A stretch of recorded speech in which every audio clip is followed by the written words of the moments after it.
Hello everyone, welcome to all of you learn IAS.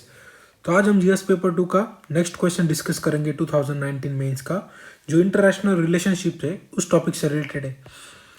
ये जो topic है ये बहुत डायनेमिक होता है और करंट रिलेटेड क्वेश्चन ही आते हैं। तो क्वेश्चन देखते हैं कि the time has come for India and Japan to build a strong contemporary relationship, one involving global strategic partnership that will have greater significance for Asia and the world as a whole. Comment मतलब India और Japan की relationship की significance क्या है global level पर, मतलब Asia के लिए और वर्ल्ड के लिए, मतलब ग्लोब के लिए। ठीक है, तो यही पूछा है क्वेश्चन में।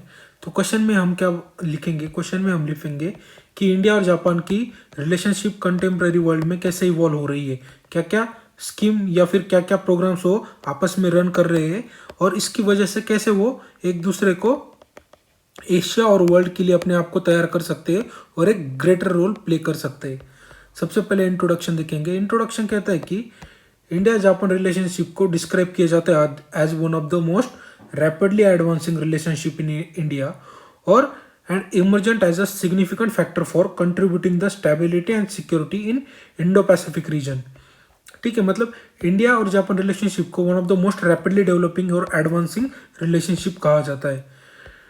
लेकिन हमारी जो ट्रेडिशनल पॉलिसी थी जापान के साथ, वो सिर्फ एक ही एरा में कोऑपरेट करती थी और वो थी इकोनॉमिक, और इकोनॉमिक एंगेजमेंट ही सबसे ज़्यादा ऊपर थी। लेकिन आज के टाइम में कंटेम्प्रेरी वर्ल्ड जो है वो मेंशन किया, मतलब आज के टाइम में हमारी जो पार्टनरशिप है वो जापान के साथ डाइवर्सिफाइड हो चुकी है। Just not an economic engagement, लेकिन हम दूसरे एंगेजमेंट भी करने लगे, जैसे regional cooperation, maritime security, various हम मिलिट्री ड्रिल्स करते हैं जापान के साथ, नेवी आर्मी के साथ। ग्लोबल क्लाइमेट में भी एक दूसरे का साथ देते हैं, और यूनाइटेड नेशन रिफॉर्म जो है उसमें भी जापान एक दूसरे को, इंडिया जापान रिलेशनशिप पार्टनरशिप एक दूसरे को हेल्प करती है। ठीक है, मेन बॉडी की तरफ आएंगे। बॉडी को हम सिंप्लीफाइड करेंगे।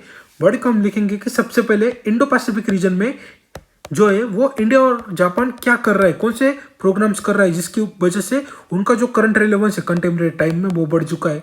उसके बाद हम लिखेंगे कि जापान और इंडिया ग्लोबल लेवल पर कौन से प्रोग्राम्स चला रहे हैं, और उसके बाद देखेंगे कि इंडिया और जापान इंडिपेंडेंटली कैसे अपने एक दूसरे को प्रोजेक्ट में हेल्प कर रहे हैं। ठीक है, मतलब हम सिंप्लीफाइड कर देंगे अपने क्वेश्चन को। तो सबसे पहले बॉडी की स्टार्टिंग में हम लिखेंगे कि ये जो कॉन्सिक्वेंस है इंडिया जापान रिलेशनशिप इतना राइज हो चुका है आज के टाइम में, इसका single one of the reason है चाइना। और चाइना की जो डोमिनेंस बढ़ चुकी है इंडो पैसिफिक रीजन में, तो इसकी वजह से इंडिया और जापान की पार्टनरशिप भी बढ़ चुकी है। क्योंकि जापान और चाइना की एक दूसरे के साथ बनती नहीं, क्योंकि जब जापान ने चाइना पे अटैक किया था, और बहुत सारी चाइना क्रिटिसाइज करता है जापान को कि उन्होंने उन पर बहुत सारी एट्रोसिटीज की थी, चाइल्ड पर, वुमन पर।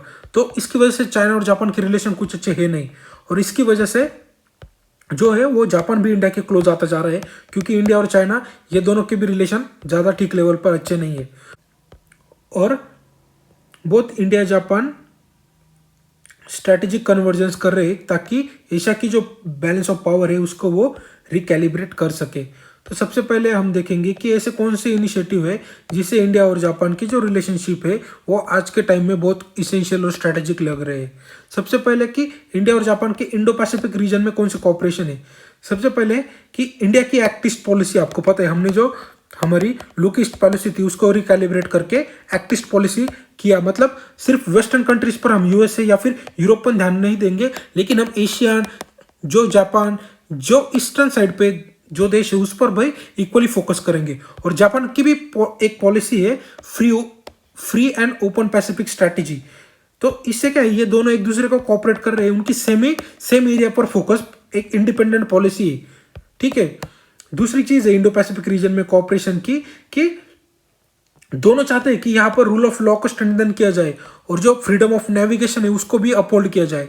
क्योंकि क्या हो रहा है आज के टाइम में, चाइना जो है वो अपने मसल्स फ्लेक्स कर रहा है, मतलब इकोनॉमिकली चाइना इतना स्ट्रांग हो चुका है, तो वो अपना साउथ चाइना सी में डोमिनेंस बढ़ा रहा है, और इसकी वजह से कहीं ना कहीं जापान की भी जो मैरीटाइम सिक्योरिटी है या फिर ट्रेड है उसको भी थ्रेट है। तो इसकी वजह से दोनों आपस में आ चुके ताकि नेविगेशन के फ्रीडम को अपहोल्ड किया जा सके इस रीजन में, इंडो पैसिफिक रीजन में। दूसरी चीज है कि इंडिया और जापान के जो कॉपरेशन है वो एशियन कंट्रीज के साथ भी मिल चुके हैं, क्योंकि एशियन कंट्री ही अपना जो बॉर्डर एरिया है वो शेयर करती है साउथ चाइना सी में, जहां पर चाइना अपना डोमिनेंस बढ़ा रहा है। तो इसलिए ये क्रूशियल हो जाता है कि इंडिया जापान एशियन कंट्रीज के साथ भी अपना ट्रेड और अपने रिलेशनशिप अच्छे से मेंटेन करे।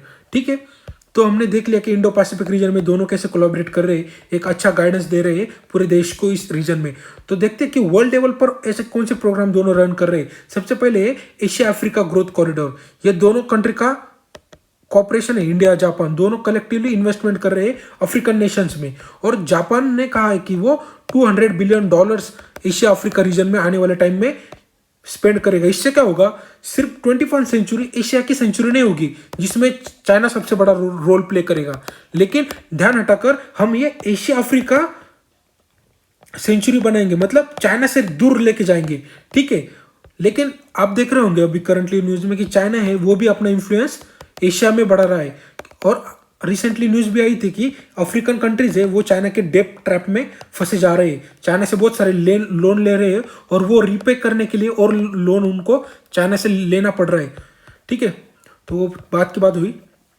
नेक्स्ट पॉइंट है कि एशिया अफ्रीका ग्रोथ कॉरिडोर की इंपॉर्टेंस ये है कि चाइना अपना जो है बेल्ट एंड रोड इनिशिएटिव बना रहा है, और इसकी वजह से बहुत सारे देशों में जो है वो इन्वेस्टमेंट जारी है और देश इसकी तरफ अट्रैक्ट हो रहे हैं। और इसकी वजह से अफ्रीका में भी इंफ्रास्ट्रक्चर प्रोजेक्ट या फिर स्ट्रेंथन करने के लिए एशिया अफ्रीका ग्रोथ कॉरिडोर है, क्योंकि चाइना का जो इन्फ्लुएंस है उसको काउंटर किया जा सके।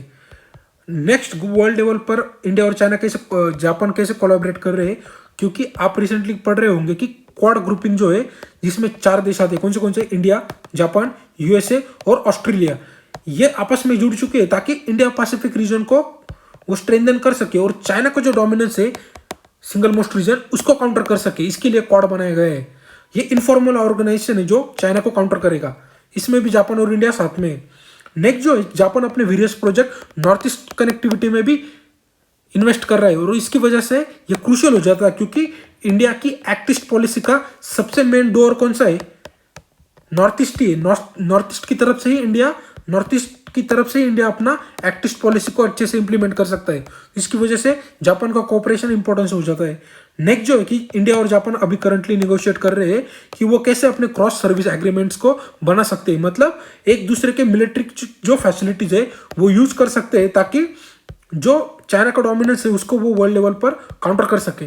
ठीक है, तो हमने इंडो पैसिफिक रीजन के कॉपरेशन देख लिए, हमने वर्ल्ड लेवल के देख लिए। अब देखेंगे कि इंडिपेंडेंटली इंडिया और जापान इंडिपेंडेंट ऑफ चाइना, मतलब चाइना का कोई इन्फ्लुएंस नहीं है, लेकिन इंडिया और जापान अपने रिलेशंस को इंडिपेंडेंटली कैसे मजबूत कर रहे हैं। सबसे पहले है कि जापान ने बहुत हेवीली इन्वेस्टमेंट किया है इंडिया के इंफ्रास्ट्रक्चर प्रोजेक्ट में।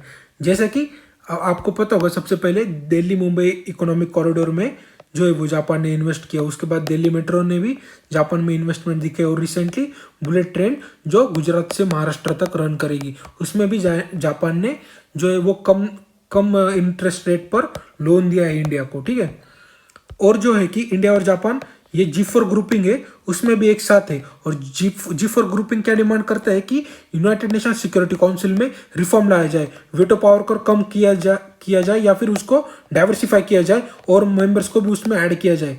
ठीक है, और G4 ग्रुपिंग में और दो मेंबर्स कौन है? एक है ब्राजील, एक है जर्मनी, और ये दोनों जापान और इंडिया। ये G4 grouping independently United nation security council के रिफॉर्म की डिमांड करती है। और कौन से इंडिपेंडेंट इंडिया और जापान कोऑपरेशन कर रहे हैं? वो है कि इंडिया सबसे पहला ऐसा देश है जो नॉन प्रोलिफरेशन ट्रीटी भी साइन नहीं की, और उसने जापान के साथ अपना सिविल न्यूक्लियर ड्रीम भी साइन कर लिया।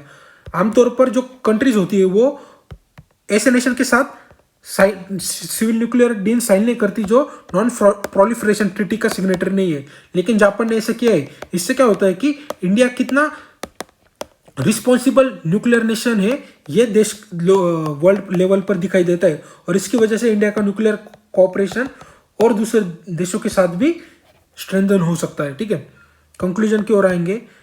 जापान का इंपॉर्टेंस ये है कि Japan can be a development multiplier in India.